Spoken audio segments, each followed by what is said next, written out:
Ассалаумағалейкум достар, менің есімім Мерғали Дүйсен. Бұл менің YouTube каналым. Осы әңгімені соңына дейін тыңдап, лайктарыңызды басып, пікірлеріңізді жазып, мені қолдай отырыңыздар. Жын. Бұл әңгімені ең алдымен мен бүкіл әлемді жаратқан Аллах тағала және Мұхаммед пайғамбарымыз және оның үмбеттеріне салауат айтумен бастағым келіп тұр. Бүкіл жаратылысты қорғайтында, қолдайтында бір Алла екенін естен шығармайық. Шымкент қаласында атағы жер жармаса да біраз адамға танымал, еңбекқор, жеке кәсіпкер Нұржан атты іскер азамат бар. Өз адал еңбегімен маңдай терімен тапқан дүние мүлкі бір емес, бірнеше отбасын асырауға жететіндей дәрежеде. Хан сарайындай кең баспанасы бар. Сонша дүниесі бола тұра, әке-шешесін үлдемен бүлдеге ораудың орнына інісінің қолына аманат етіп шағын ғана үй тұрғызып берген. Ал өзі болса жалғыз ұлы Санжар мен жары Сәуле үшеуі кең сарайда өмір сүріп жатты. Әйелінің қырсықтығы басынан асып түседі. Екеуі ерегісіп жүргенде баланың тәрбиесі жайында қалды. Құрбыларымен еш себепсіз кездесіп, ақшаны босқа шашып, дүкеннен керегі жоқ заттарды алуына Нұржан үнемі әйеліне тыйым салып отырса да, оған бағынатын Сәуле жоқ. Ғафиз ибн Қасир былай дейді: әйелдер өз үйлерінде үй шаруасы, бала тәрбиесі секілді маңызды істерді атқарып отырулары қажет, және қажеттіліксіз сыртқа шықпаулары керек. Шариғат бойынша күйеуін ол тыйым салған нәрселерде тыңдамау, мысалы, оның рұқсатынсыз үйден шығу, ол тыйым салған жерлерге немесе ол тыйым салған адамдармен қарым-қатынас жасау ең үлкен күнә болып саналады. Алайда исламнан хабары жоқ, Алланы тек қиындыққа душар болғанда ғана есіне алатын бұл ерлі зайыптылар шариғат заңдарын қайдан білсін? Ата-ананың міндеті тек қана баланы бүкіл керек жарақпен қамтамасыз ету деп ойлайтын бұл ата-ана бір сәт болсын баласына назар аударған емес. Балаға күтуші жалдап қойып, әкесі дүние мансап қуып жүрсе, анасы ерінің тапқанын оңды-солды шашумен әлек болып жүр. Санжар өте ерке, қырсық болып ер жетті. Баланың мейірімсіз, надан болып өсіп келе жатқанын байқаған ата-әжесі талай рет оны өз қолдарына алып, бағып қағуға өтініш білдірді. Бірақ бұл ұсынысты Нұржан мен Сәуле қабылдаған емес. Тіпті баласының нені қалайтынын еш уақытта өзінен сұраған да емес. Өзгелер үшін шешім шығару Нұржанға әдет болып қалған. Алайда оның шешімдеріне бағынатын тірі жан жоқ. Бұл отбасыда әр адам өз білгенін жасайды. Қаладағы немересін сағынып, мауқын басуға келген қарт ата Асқар мен Аманкүл әжейдің тағы да үнжұрғасы түсіп кетті. Өз ұлдары Нұржан жұмыстан кеш келгенмен қоймай, анаумен мынаумен бір телефонда сөйлесіп, ата-анасының сөздерін тыңдауға уақыт жоқ. Бірде анау, бірде мынау деп қашқақтап жүр. Келіні Сәуле шай құйып берудің орнына біресе құрбысының, біресе туысының туылған күніне барам деп үйде тұрмайды. Қарт шал мен кемпір жалғызсырап қала берді. Небәрі 14 жастағы Санжар түннің бір уақыты болса да үйге келетін емес. Балам, Санжар қайда? Неге кешігіп жатыр? Өзі қайда кеткен еді? Апа, ол жас бала емес, қазір келіп қалар. Кешқұрым шақта және түнде адамдар бет алды көшеде жүрмейді. Күн батқанда жер бетіне жын шайтандар тарала бастайды. Апа, жын шайтан анау мынау деп баламның да менің де басымды қатырмаңызшы. Жын деген мүлдем жоқ нәрсе. Олай деме балам, жындар бар. Тіпті Құран кәрімде өз алдына жын сүресінің бар екендігі баршамызға мәлім. Апа, осында ессіз, қияли әңгімелеріңізбен басымды қатыра бересіз. Ол әлі бала ғой, жас кезінде жүрсін, ойнасын, қыдырсын. Тағы біраз жылдан соң үйленеді. Сол кезде үйде қамалып отырады. Дәл сен секілді ме? Анасы екеуінің әңгімесін сырттан бақылап тұрған Асқар әкей осылай дүрсе қойды. Жүр кемпір, ол балаға сөйлеп ауыз ауыртудың қажеті жоқ. Сен мен менің неміз кетеді. Санжартайдың қызығы мен шыжығына қоса азабында көретін өздері. Бізге не, ертең өлеміз де қаламыз. Аманкүл әжей ұлының ешбір сөзге құлақ аспасын түсініп, терең күрсініп, жатын бөлмеге кіріп кетті. Таңертең ұйқысынан оянған Нұржан ертемен тұрып таң намазын оқып, жуынып шайынып, әтірін сеуіп отыратын әкесі мен анасының жоқтығын байқап, олардың жатын бөлмесіне кіріп, өз үйлеріне кетіп қалғанын байқады. Баласы жатыр төсегінде сасып бықсып. Тұр, иттің ғана баласы, тұр орныңнан. Түні бойы қайда болдың? Жауап бер, қайда жүрсің? Бала емес, басыма біткен бәле болдың сен. Тез заттарыңды жина. Не, мен үйден қуайын деп тұрсыз ба? Иә, ауылға атаң мен әжеңе барасың. Сенің тәрбиеңді біреу қолға алмаса, білген бетіңмен кеттің. Күшің тасып, не істеріңді білмей жүрсең, кетпен шауып жер аудар. Тез жинал дедім мен саған. Бірақ сабақ не болмақ? Оқымысты адам сабақты сұрағанын қарашы мынаның. Қажет болса, сол жақта оқисың. Жоқ, ол жаққа барғым келмейді. Барасың дедім, сөз бітті. Әруақ секілді бетіне аппақ масқа жабыстырып алған Сәуле, күйеуі мен ұлының қатты шыққан даусын естіп, жүгіре жетіп келді.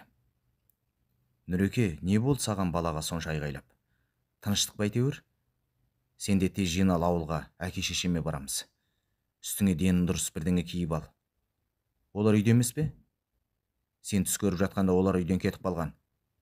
Сен не қарап тұрсың? Қане, киімдерің жина.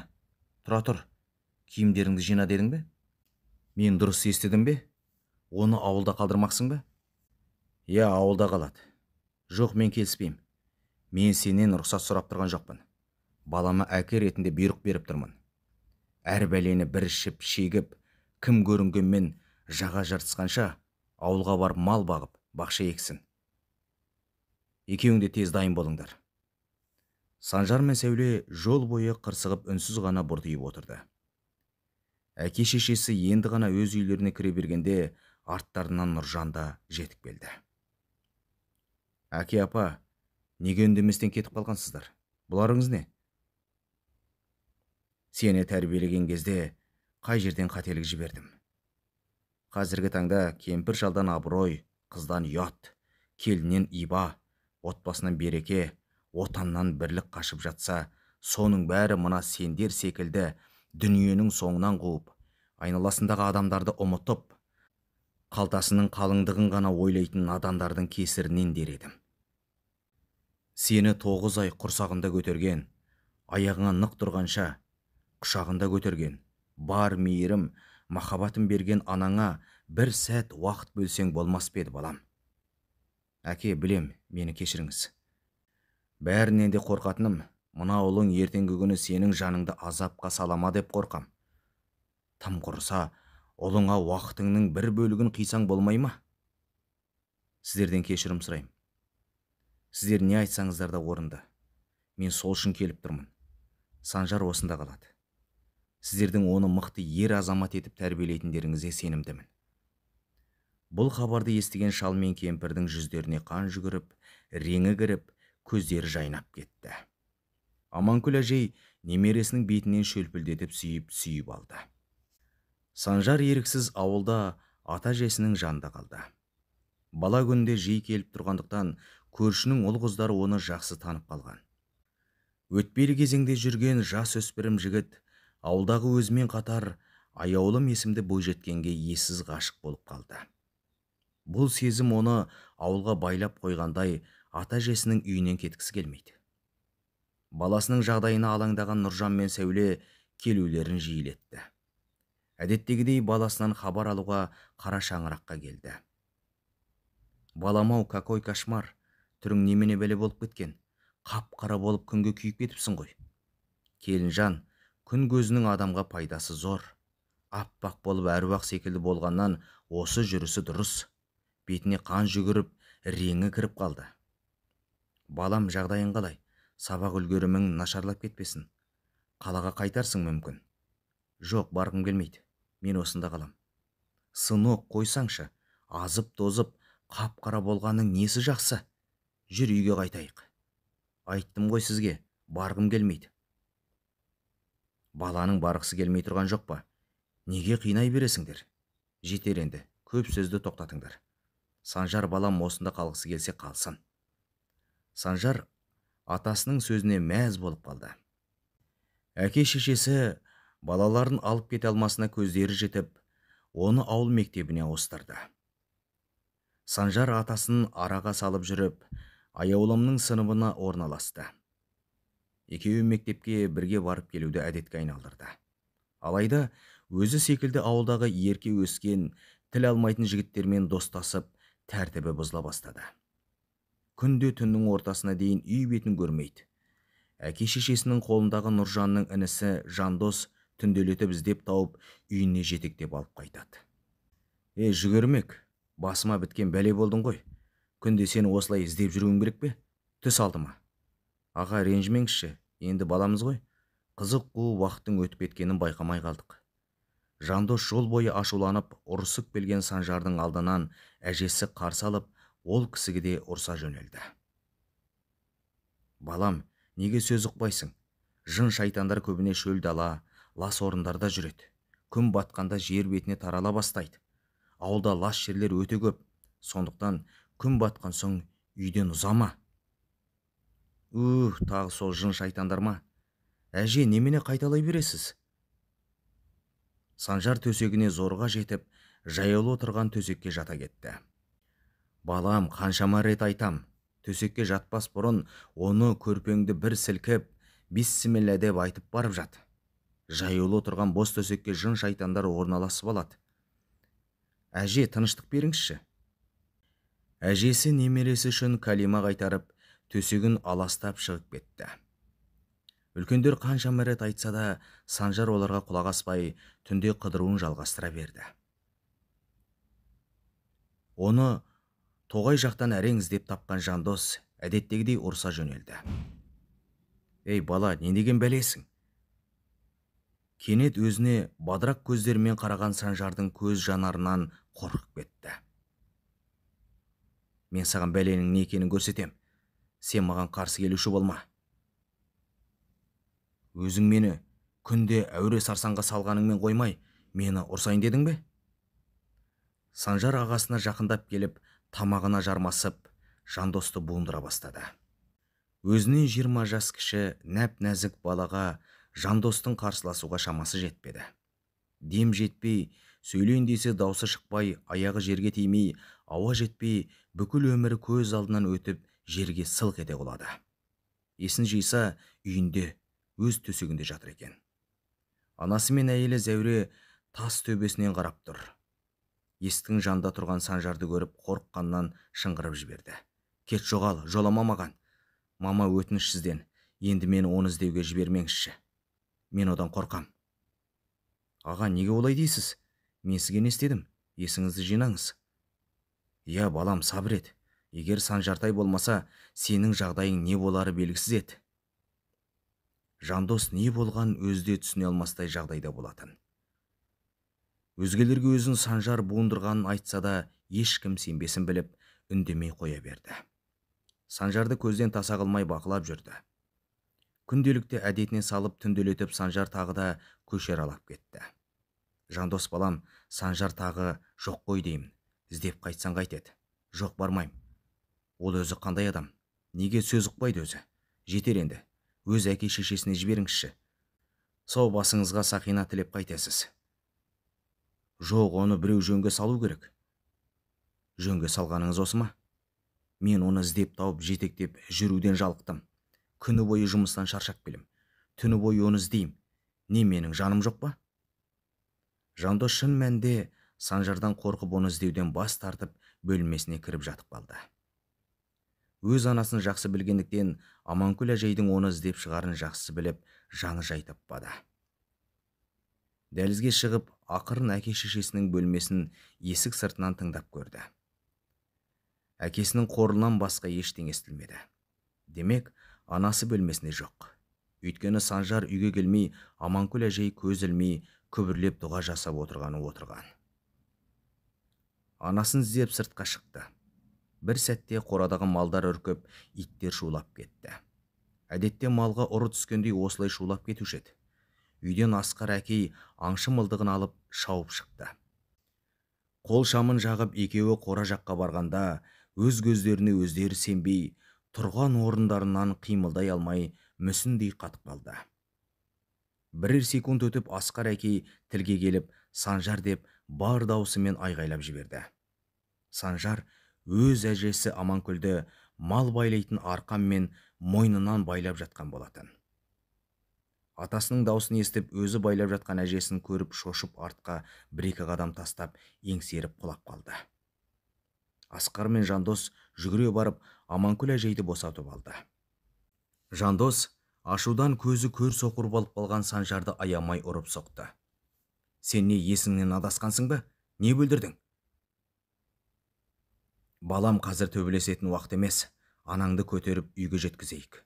Жандос анасын көтеріп үйіне кіргізді.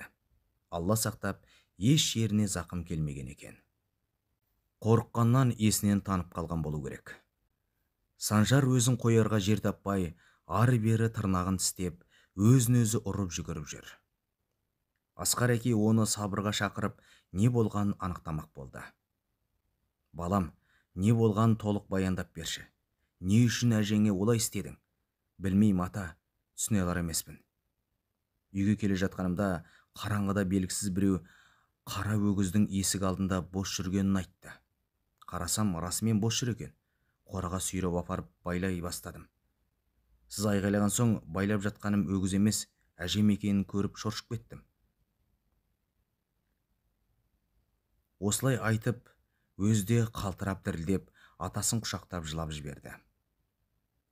Одан әрі тергемек болған алайда Санжар сөйлей алмастай жағдайда болатын. Зәуре түні бойы енесінің жанында болды. Ал Санжарды атасы қарауылдап жанында отырды. Аманкүл әжей немересіне алаңдап көзі жастан құрғамады. Үйдің тыныштығы бұзылды. Ағаларын өлердей жақсы көретін Жандостың ұл қыздары одан қорқып қашып жүр. Емін еркін аулада ойнаудан қалды. Тіпті Зәуренің өзі шошынып, үйде жалғыз қалудан қорқатын болды.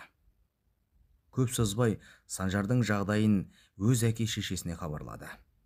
Бар жұмысын тастап Нұржан ауылға жетіп келді. Әке, қане балам қайда? Ол қалай бұлай істеуі мүмкін? Адам айтса сенгісіз жағдай. Оған не болуы мүмкін? Білмеймін ғой балам, ол өзі іс-әрекетін бақылай алмайтын халге жеткен. Не болған бізде түсіне алар емеспіз. Өзің кіріп сөйлесіп көр. Нұржан есікті ашып бөлмеге кіргенмен Санжарға көз түспеді. Терезеден қашып шыққаны көрініп тұрды. Дереу Нұржан әкесін мінгізіп, өз көлігімен Жандос көршісін мінгізіп, екі машинамен іздеуге шықты. Күні бойы іздеумен болды. Бүкіл ауылды шарлап іздеп табылмаған соң полицияға арыз жазды. Полиция қызметкерлері де іздеуге кірісті. Түнделетіп ауыл сыртынан тауып алды. Балам, ұлым, құлыным, сен мұнда не істеп жүрсің? Әке, сіз келдіңіз бе? Не үшін келдіңіз? Сен алып кетуге келдім. Жүр балам, көлікке отыр. Қалаға қайтамыз. Жоқ, мен ешқайда кетпеймін. Мені жіберіңіз. Балам, қарсыласпа, жүр дейім. Нұржан баласын күштеп көлікке мінгізіп, қалаға қарай жол тартты. Бірден ауруханаға алып барды. Дәрігерлер сараптама ала бастады. Жалғыз өзін бір бөлмеге орналастырып, медбике қан тамырына ине салып шығып кетті.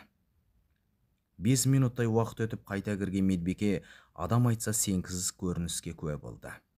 Қан тамырына ағау тиіс сұйықтық керісінше ағып, шыны бөтелкеге керісінше қан тамып тұрды. Неше жыл жұмыс істесе де мұндай жағдайға кезікпеген медбике айғайлап жіберді. Дереу аурухана қызметкерлері жинала кетті. Бұл көрініске бәрі таңданып, ештеңе түсіне алмай әбден сасып қалды. Дәрігер инені суырып алды. Нұржанды бөлмесіне шақырып, Санжардың ешбір ауруы жоқ, ақыл-есі дұрыс екенін айтып, ауруханадан алып кетуін сұрады. Нұржан баласын жетектеп анда-мұнда шауып жүріп, ең мықты деген дәрігерлерге қаратса да, ешбірі Санжардың денсаулығына кінәрат табылмады. Зәуре есі ауысқан қайын-інісінен құтылғанына мәз болып, үйде тыныштық орнағыр деп, емін еркін жүргенімен артынан біреу аңдып жүргендей сезіліп, бойындағы үрейден арыла алмады. Таңертең ерте тұрған Зәуре дәздегі кілемге төгілген суды аяғымен басып кетті. Бөлмесіне кіріп шұлығын ауыстырмақ болғанда, шұлығынан шығып тұрған зәрдің иісін байқап жеркеніп қалды. Дәлізге шығып әлгі жерді иіскеп көрді. Ол жерден де зәрдің иісі шығып тұрды. Біреудің кіші дәрет сындырып кеткені айдан анық. Алайда ол кім болуы мүмкін деп Зәуре ойлана кетті. Бөлмесінен шығып келе жатқан ұйқысы ашыла қоймаған Аманкүл әжейге айтып еді, ол да таңырқап қалды. Анда-санда Құран бағыштап оқып тұратынымыз бар. Үйде шетелдік немесе өзіміздің елдің әуендерін тыңдайсыздар ма? Әрине тыңдаймыз ғой. Неге соның орнына жаңа ғана атап өткен сүрелердің аудио нұсқасын тыңдамайсыздар? Өзіңіз оқи алмасаңыз, осы сүрелерді күніне бір рет болсын дыбысын шығарып қойып қойсаңыз, сол күні үйіңізге жын мен шайтан жолай алмайды. Жарайды, сіздерді қинап, сөзді көбейтпей қояйын.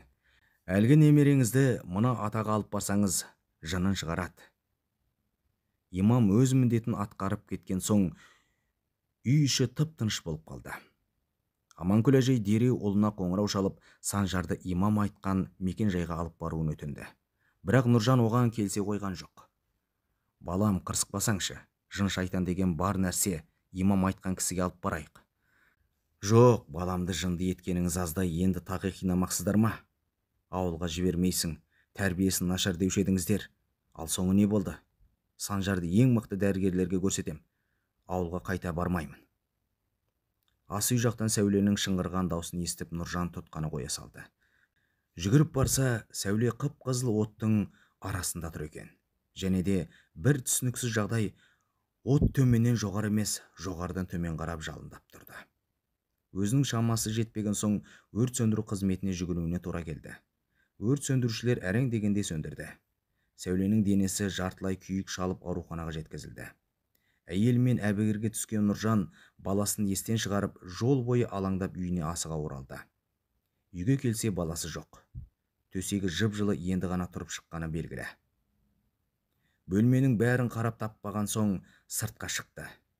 Үйдің арт жағында арқанға өзін-өзі асып қойған баласын көріп, көзінен жасы сорғалап, жүгіре барып құтқарып алды. Енді ғана асылған болу керек. Ешбір зақым келмепті.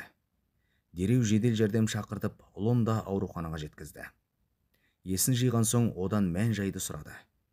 Балам, неге олай істеп жүрсің? Саған не болды? Өзімде білмеймін, әке. Маған біреу келіп, арланның иті бос жүргенін, көшедегі балаларға бас салып тістеп жатқанын айтты. Мен итті байлап жатырмын деп ойладым. Бірақ бір кезде дем жетпей өзім тұншыға бастадым. Санжар осылай деді де жылап жіберді. Әке, мені құтқаршы, олар мені өлтіреді. Мен олардан қорқам. Кім балам? Олар деген кім? Ары қарай Санжар ештеңе айта алмады. Қос тізесін құшақтап жылап отыра берді. Дәрігерден ешбір пайда жоқ. Қаншама дәрігерге көрсетсе де, бәрінің айтатыны баланың дені сау, баласының қиналғаны жанына батқан соң амалсыз анасының айтқанына көніп, имам берген мекен жайға алып барды. Сақалына ақ түскен қарат екен. Ал қане балам, келе ғой, не бұйымтайың бар? Мына балаға не болғанын біле алар емеспіз. Сіз көмектесет деген соң келіп тұрмын. Өтініш, қолыңыздан келсе емдеп бересіз бе? Қанша перзентің бар? Жалғызым, барымда нарымда осы балам. Бай бақуатты көрінеді екенсің. Шүкір, ұрпағыма жетерлік дүнием бар. Балаң демдейм, бірақ бір шартым бар. Балам үшін бәріне дайынмын, айта беріңіз. Осы күнге дейін бар жиған тергеніңді маған бересің. Не айтып тұрсыз? Үйің, ақшаң, көлігіңді бәрін түгел бересің. Сіздің деніңіз сау ма? Не айтып кеттіңіз? Балаңды толық емдеймін.